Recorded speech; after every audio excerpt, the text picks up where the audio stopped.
เสียงไปหมอหิมหอมในเก่าล้ำหูเยามันเป็นเพิงพอยินเสียงครูหมอปันมนโนก็วอหูเยามันเป็นก้อนเลยตาเสียามเป็นแม่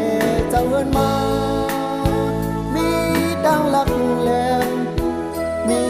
ดังหุ่นแก่ตาเสียามมีก็สั่งสอนมาศพวางหมอทองคำห่างเหี่ยวหอ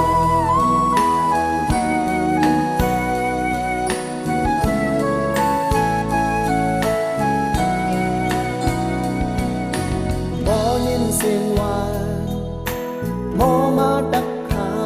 งกองล้านหูเยามันเป็นเพิง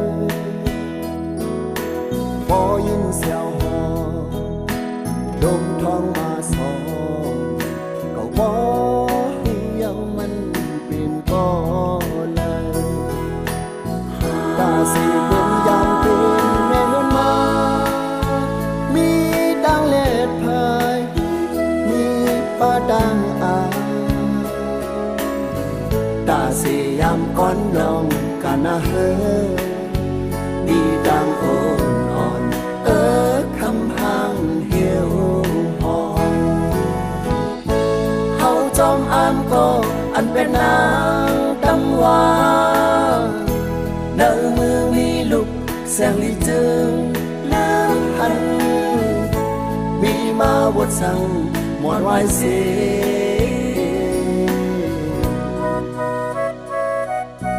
บ่นางปวงใจดอมใจหอมไปสิ่งหิมหอมเสนั้นอยากรู้ข้าวดังไก่ไก่ใจง่ายนั่นใด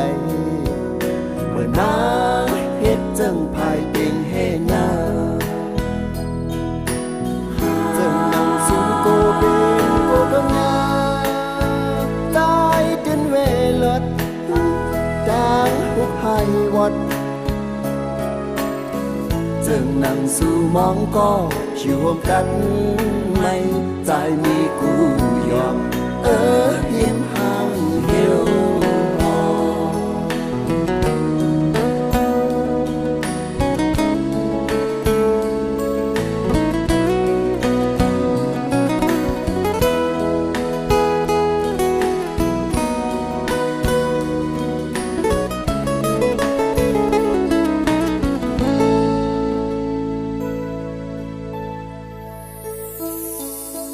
บ่นางปวงใจจอมใจหอมไปสิ่งหิมหอมเสนั้นอยากรู้ข้าวดังไก่ไก่ใจง่ายน้ำไหลเมื่อนางเฮ็ดจังภายเตียงเฮนาจึงนั่งสูงโกเป็นโกทนยาใจจนเวลดดังหุบให้วัดจึงนั่งสู่มองก็อยู่ร่วมกันไม่ใจมีกูยอม